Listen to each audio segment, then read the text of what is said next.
আর একটু হলেই তো স্ট্রোক করতেন মহেন্দ্র সিং ধোনি। রান বন্যায়, চরম উত্তেজনায়, শেষ মুহূর্তের নাটকীয়তায় ভারতকে কাঁপিয়ে দিয়ে বিদায় নিল ইংল্যান্ড। ইংল্যান্ডকে কাঁদিয়ে এই কেমন করে ফাইনাল নিশ্চিত করলো ভারত। একেই বলে পাওয়ার অফ ইন্ডিয়া। ঘরের মাঠে বাড়তি সুবিধা, চেনা কন্ডিশনে ফাইনালে কি জায়গা করে নিতে পারবে ভারত? এমন যখন প্রশ্ন, তখন শক্তিশালী ইংল্যান্ডের মুখোমুখি তারা। সেমিফাইনালে আজকে টসে হেরে আগে ব্যাটিং করতে নেমেছিল ভারত। ব্যক্তিগত 9 রানে যখন ফিরলেন অভিষেক শর্মা, সুপার 8-এ দুর্দান্ত পারফরমেন্স করা শামসু স্যামসনের ব্যাট আবারও জ্বলে উঠল। দ্রুত 50-র দেখা পেয়েছিলেন শামসু স্যামসন। শেষ পর্যন্ত শামসু স্যামসন খেলেছিলেন 42 বলে 89 রানের ইনিংস। মাঝখানে 25 বলে 43 রানের ইনিংস খেলে আউট হয়েছিলেন শুভম দুবে। তবে স্কোরটা বড় করে দিয়েছিলেন হার্দিক পান্ডিয়া।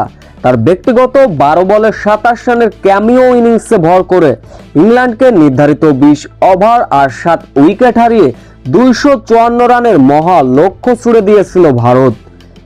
এই লক্ষ্য তাড়া করতে নেমে অবশ্য টপ উইকেট তুলে নিয়েছিলেন হার্দিক পান্ডিয়া, বরুণ চক্রবর্তী, জসপ্রীত বুমরাহরা। অর্থাৎ 64 রানে 4 টপ অর্ডার ফিরে গিয়েছিল ইংল্যান্ডের। তবে উইকেট পড়লেও রানের গতি সচল রেখেছিলেন ইংল্যান্ডের ব্যাটার বেথেল। উইলো জ্যাককে নিয়ে মাত্র 19 বলে 50-র রেকর্ড গড়েছিলেন তিনি। 50-র পরও থেমে থাকেননি বেথেল।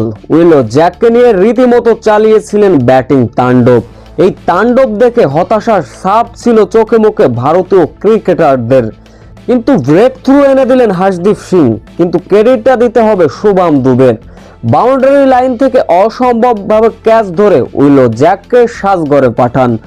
অর্থাৎ ইংল্যান্ডের দলীয় রান যখন ছিল 14 ওভারে 172 রান। এরপরে ম্যাচটি চলে যায় শেষ মুহূর্তের নাটকীয়তায়। এরপর শেষ 4 ওভারে ইংল্যান্ডের জয়ের জন্য প্রয়োজন ছিল 61 রান। এরপর শেষ 3 ওভারে ইংল্যান্ডের জয়ের জন্য প্রয়োজন ছিল 45 রান। তখনও যে নাটকীয়তার অনেক কিছু ছিল বাকি। 17তম ওভারে খেলার মোড় ঘুরিয়ে দিলেন জসপ্রীত বুমরাহ, দিয়ে গেলেন মাত্র 6 রান, যার ফলে শেষ 2 ওভারে ইংল্যান্ডের জয়ের জন্য প্রয়োজন ছিল 39 রান।